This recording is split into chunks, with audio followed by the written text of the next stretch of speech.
6666 আয়াত অথবা 6336 আয়াত। আয়াতের মধ্যে একটু ওই যে 7 কেরাতের কারণে একটু ইখতিলাফ মতভেদ আছে। এই আয়াতগুলোর মধ্য থেকে, এতগুলো আয়াতের মধ্য থেকে সর্বপ্রথম অবতীর্ণ আয়াত হচ্ছে 5টি। সর্বপ্রথম অবতীর্ণ আয়াত হচ্ছে কয়টি? 5টি। এটা হচ্ছে সূরাতুল আলাক এর প্রথম 5টি আয়াত। বিসমিল্লাহির রহমানির ইকরা বিইসমি রাব্বিকাল্লাযী খলাক খলাকাল ইনসানা মিন আলাক ইকরা ওয়া রাব্বুকাল আকরাম আল্লাযী আল্লামা বিল কলম। আল্লাহু আকবার বলবেন না? আমি অর্থ করছি না, ব্যাখ্যা বিশ্লেষণ করছি না, শুধু নোটটা দিচ্ছি আপনাদেরকে। সর্বপ্রথম অবতীর্ণ আয়াতগুলোর মধ্যে প্রথম অবতীর্ণ আয়াত হচ্ছে এই 5টা। সর্বশেষ অবতীর্ণ আয়াত, সর্বশেষ অবতীর্ণ আয়াত হচ্ছে সূরা মায়েদার এই আয়াতটি। বিসমিল্লাহির রহমানির রহিম আল ইয়াউমা আকমালতু লাকুম দীনাকুম ওয়া আতমামতু আলাইকুম নি'মাতি ওয়া রাদিতু লাকুমুল ইসলামা দীনা। এই আয়াতটা হচ্ছে অবতীর্ণের দিক থেকে শেষ আয়াত। তাহলে আমরা কি পেলাম? সর্বপ্রথম অবতীর্ণ সূরাও পেলাম, সর্বশেষ অবতীর্ণ সূরা পেলাম, সর্বপ্রথম অবতীর্ণ আয়াতও পেলাম, সর্বশেষ অবতীর্ণ আয়াতও আমরা পেলাম। আল্লাহ রাব্বুল আলামিন আমাদের হৃদয়ে এটাকে ধারণ করার তৌফিক দান করুক। সবাই বলেন আমিন। প্রিয় হাজিরিন, সর্বশেষ অবতীর্ণ আয়াতের অর্থ আপনাদেরকে করেছিলাম, কিন্তু সর্বশেষ অবতীর্ণ সূরার অর্থটা একটু আপনাদের জানা দরকার। এই সূরাটা আপনারা অনেকেই মুখস্থ জানেন, মুখস্থ পারেন, অনেকে নামাজের মধ্যেও এই সূরাটা তিলাওয়াত করেন, কিন্তু অর্থটা যদি একটু আমরা মুখস্থ রাখতে না পারলেও একটু যদি শুনি, কিছু হলো আমাদের স্মরণে থাকবে বলে আমি আশা করি। তাহলে আপনারা সালাতে যখন এই সূরাটা তিলাওয়াত করবেন, তখন আপনাদের ভিতরে, হৃদয়ের ভিতরে একটা স্বাদ উপভোগ আপনারা করতে পারবেন। আসুন সূরাটার আমি একটু অর্থ করে দিচ্ছি। সূরাটার নাম হচ্ছে সূরাতুন নসর। বলেন সূরাটার নাম কি? সবাই বলেন নাই তো? নসরুন। আরবিতে নসরুন শব্দের অর্থ হচ্ছে বিজয়। নসরুন শব্দের অর্থ কি? নসরুন শব্দের আরেকটা অর্থ হচ্ছে সাহায্য। তাহলে নসরুন অর্থ বিজয়, নসরুন অর্থ সাহায্য। সূরাটার প্রথম আয়াত বিসমিল্লাহির রহমানির রহিম ইযা জাআ নাসরুল্লাহি ওয়াল ফাত। আল্লাহ আল্লাহর রাসূলকে বলছেন, হে নবী, যখন আল্লাহর পক্ষ থেকে সাহায্য এবং বিজয় আসবে। বুঝেন নাই? কার পক্ষ থেকে? সাহায্য আসে কার পক্ষ থেকে? বিজয় আসে কার পক্ষ থেকে? সাহায্য এবং বিজয় দেওয়ার মালিক কে? আমরা মনে করি সব কিছু আমাদের পাওয়া, আমার শক্তি, আমার দলের শক্তি। এই কথা কয় না তারা। আমার দলের লোক সংখ্যা, তাই আমার দল বিজয় হবে, কথা কয় না তারা। দলের লোক সংখ্যা কি? ভোটার আমার বেশি, আমার নারী কর্মী বেশি, আমার পুরুষ কর্মী বেশি, সুতরাং বিজয় তো আমারই হবে না। এই সূরার পরে আরেকটা সূরা আছে, তাব্বাত ইয়াদা আবি লাহাবিন ওয়া তাব মা আগনা আনহু মালুহু ওয়া মা কাসাব। মা আগনা, কোনো উপকার আসবে না, মালুহু, তার ব্যাংকের অনেক টাকা, বিদেশি ব্যাংকে অনেক টাকা, দেশীয় ব্যাংকে অনেক টাকা, মালুহু, তার টাকা, তার ধন, তার সম্পদ তার কাজে আসবে না।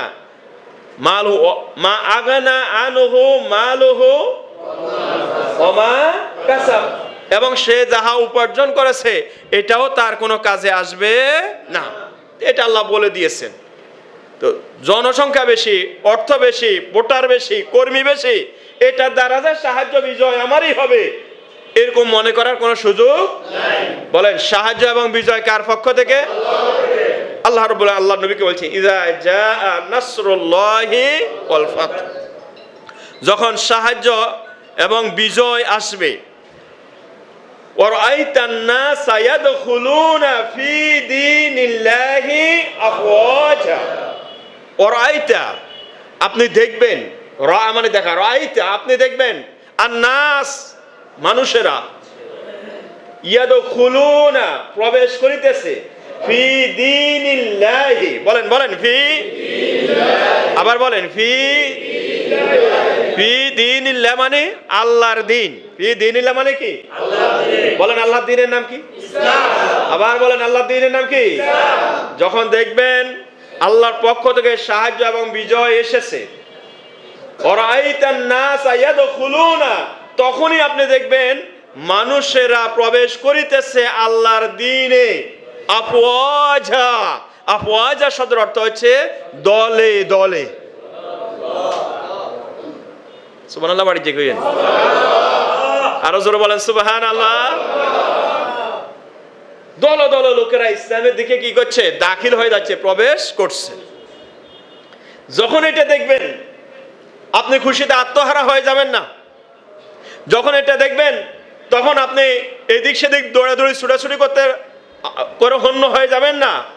আপনি দাবিত হন আপনার রবের দিকে, এই মর্মে ফাসাব্বিহ বিহামদি রব্বিকা ওয়াস্তাগফির। সুবহানাল্লাহ বলেন। হে নবী, যখন এমন অবস্থা দেখবেন, ফাসাব্বিহ, আপনি তাসবিহ পাঠ করুন। আপনি কি পাঠ করুন? তাসবিহ পাঠ করুন। তাসবিহ কিভাবে পাঠ করবেন? বিহামদি, প্রশংসা সহকারে, রব্বিকা, আপনার রবের, আপনার রবের প্রশংসা সহকারে তাসবিহ পাঠ করুন। শুধু সুবহানাল্লাহ নয়, বরং এভাবে বলুন সুবহানাল্লাহি ওয়া বিহামদিহি সুবহানাল্লাহিল আযীম। আবার বলেন সবাই, সুবহানাল্লাহি ওয়া বিহামদিহি সুবহানাল্লাহিল আযীম। আর কি? ওয়াস্তাগফিরহু, আপনি আপনার রবের নিকট ক্ষমা প্রার্থনা করুন। আপনি আপনার রবের নিকট ক্ষমা প্রার্থনা করুন। ইন্নাহু কানা তাওয়াবা, নিশ্চিত নিশ্চিত আপনার রব তাওবা কবুলকারী। আপনার রব তাওবা কবুলকারী। এই সূরাটা সূরাগুলোর মধ্যে থেকে সর্বশেষ অবতীর্ণ সূরা হচ্ছে এটি। আব্দুল্লাহ ইবনে আব্বাস রাদিয়াল্লাহু তাআলা আনহুকে যখন জিজ্ঞাসা করা হলো এই সূরার মর্মবাণী কি, আব্দুল্লাহ ইবনে আব্বাস বলেন এই সূরার মর্মবাণী হচ্ছে আল্লাহর রাসূল আর বেশি দিন আমাদের মাঝে নাই। প্রিয় হাজিরিন, জিলহজ মাসের 10 তারিখ, কি বলে 10ম হিজরি, আল্লাহ রাসূল সাল্লাল্লাহু আলাইহি ওয়াসাল্লাম এর জীবনের শেষ বছর। এই বছর এসে আপনারা জানেন ইতিপূর্বে রাসূলুল্লাহ সাল্লাল্লাহু আলাইহি ওয়াসাল্লাম অনেকগুলা গাজওয়া এবং অনেকগুলা সারিয়া আল্লাহ নবীর জীবনে সংগঠিত হয়েছে। ইতিহাস বলে আল্লাহ নবীর জীবনে সর্বমোট 50টা সারিয়া। কয়টা? জোরে বলেন কয়টা? সময় মাত্র 10 বছর। সময় মাত্র কয় বছর? 10 বছরের ভিতরে 50টা সারিয়া আল্লাহ রাসূল পৃথিবীর বিভিন্ন প্রান্তরে ইসলামের দাওয়াত নিয়ে পাঠিয়েছে। 19টা গাজওয়া, 19টা গাজওয়াতে আল্লাহ নবী অংশগ্রহণ করেছেন। 19টা গাজওয়ার মধ্য থেকে 9টা গাজওয়াতে সরাসরি সংঘর্ষ হয়েছে। সময় মাত্র কয় বছর? বলেন না, সময় মাত্র কয় বছর? এই 10 বছর সময়ের ভিতরে আল্লাহ রাসূল সাল্লাল্লাহু আলাইহি ওয়াসাল্লাম 50টা সারিয়া। আপনাদেরকে ইতিপূর্বে আমি বলেছিলাম সারি এবং গাজওয়া কি, উভয়টাকে বাংলা পরিভাষায় যুদ্ধ যদিও বলা হয়, এটার মধ্যে পার্থক্য হচ্ছে সারিয়া হচ্ছে ছোট এমন দল যে দলকে আল্লাহ রাসূল পাঠিয়েছেন দাওয়াত নিয়ে, তবে আল্লাহ রাসূল সেই দলের সাথে ছিলেন না। আর গাজওয়া বলা হয় এমন দলকে যে দলের সাথে আল্লাহ নবী নিজে অংশগ্রহণ করেছেন। গাজওয়াগুলোর মধ্যে আবার 2 ভাগ। কিছু গাজওয়াতে আল্লাহ নবী সাল্লাল্লাহু আলাইহি ওয়াসাল্লাম এবং সাহাবায়ে কেরাম যুদ্ধ সংঘর্ষ হয়েছে, আর কিছু গাজওয়াতে সংঘর্ষ হয় নাই। সংঘর্ষ হয়েছে এরকম গাজওয়ার সংখ্যা হচ্ছে 9টি। বলেন সংঘর্ষ হয়েছে এরকম গাজওয়ার সংখ্যা কয়টি? কোনটা কোনটা? বদর, উহুদ, মরিসি, খন্দক, কুরাইজা, খাইবার, ফাতহে মক্কা, হুনাইন এবং তায়েফ। এই 9টা গাজওয়াতে সরাসরি সংঘর্ষ হয়েছে। এর মধ্যে উহুদ যেটা, এটা সম্পর্কে আপনাদের খেদমতে আলোচনা করেছিলাম। উহুদের ময়দানে যে যুদ্ধটা সংঘটিত হয়েছিল, এটা ইসলামের ইতিহাসে আল্লাহ রাসূল সাল্লাল্লাহু আলাইহি ওয়াসাল্লাম এবং সাহাবায়ে কেরামের জন্য সবচেয়ে এবং কিয়ামত পর্যন্ত আগত সমস্ত মুসলমানের জন্য শিক্ষণীয় একটা যুদ্ধ বা গাজওয়া। কারণ এই গাজওয়াতে প্রথমে মুসলমানদেরকে আল্লাহ রাব্বুল আলামিন বিজয় দান করেছেন। মুসলমানদের বিজয়ে মুসলমানরা যখন একটু গনিমতের মালের প্রতি যখন ঝাঁপিয়ে পড়েছিল, সাথে সাথে আবার মুসলমানদের পদস্খলনও হয়েছিল। অর্থাৎ ইতিহাস প্রমাণ করেছে ওই সূরা, যে সূরাটা আমরা একটু আগে আল্লাহ নাযিল করেছিলেন, আমরা বলেছিলাম যে আমাদের যখন বিজয় আসবে, আল্লাহ পক্ষ থেকে সাহায্য আসবে, বিজয় আসবে, তখন আমরা বেশি আনন্দিত হয়ে এদিক সেদিক ছুটাছুটি করে হন্য হওয়ার কোনো সুযোগ নাই। আমাদেরকে আল্লাহর পথে, আল্লাহর দিকে দাবিত হওয়া লাগবে। সাহাবায়ে কেরাম যুদ্ধে বিজয় হয়েছে দেখে সাহাবায়ে কেরাম গনিমতের মাল সংগ্রহ করার জন্য ঝাঁপিয়ে পড়লেন, কিন্তু আল্লাহ সুবহানাহু ওয়া তাআলার কাছে সেটা পছন্দনীয় হয় নাই। পরবর্তীতে বিকল্প পথের শত্রুরা এসে মুসলমানদের উপর আবার ঝাঁপিয়ে পড়ে মুসলমানদের যেটাকে পদস্থলন পরাজিত করতে মুসলমানদেরকে বাধ্য করে।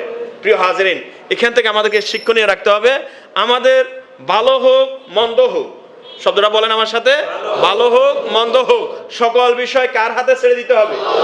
আরো জোরে বলেন, কার হাতে ছেড়ে দিতে হবে? আল্লাহর হাতে। এবং আল্লাহর সিদ্ধান্তের বাহিরে, আল্লাহর বিধানের বাহিরে কোনো কাজ করা যাবে না। আপনি যদি আল্লাহর বিধানের বাহিরে কোনো কাজ করেন, তাহলে আপনি নিশ্চিত খেয়াল রাখবেন, প্রাথমিকভাবে আপনার যতই বিজয় দেখা যাক, প্রাথমিকভাবে আপনার যতই উন্নয়ন দেখা যাক, এই উন্নয়ন, এই বিজয় আসলে প্রকৃত বিজয় নয়। কারণ এটা আল্লাহর বিধানকে লঙ্ঘন করে এই বিজয় হয়েছে। আল্লাহর বিধানকে লঙ্ঘন করে আপনার এই উন্নয়ন হয়েছে। আল্লাহর বিধানকে লঙ্ঘন করে যে উন্নয়ন হবে, যে বিজয় হবে, সে উন্নয়ন, সে বিজয় কখনো স্থায়ী হয় না। আল্লাহর বিধানকে প্রাধান্য দিয়ে যে বিজয় হবে, আল্লাহর বিধানকে প্রাধান্য দিয়ে যে উন্নয়ন হবে, সে বিজয় এবং সে উন্নয়ন স্থায়ী হওয়ার সমূহ সম্ভাবনা আছে। এটা আমাদেরকে খেয়াল রাখতে হবে। আল্লাহ রাব্বুল আলামিন আমাদেরকে বুঝার তৌফিক দান করুক, সবাই বলুন আমিন। প্রিয় হাজিরিন, দশম হিজরিতে আরেকটা ঘটনা ঘটেছিল আল্লাহ রাসূলের জীবনের। সেটা হচ্ছে, আপনারা জানেন আল্লাহ রাসূলের সর্বমোট 7 জন সন্তান। কয়জন সন্তান? জোরে বলেন, কয়জন?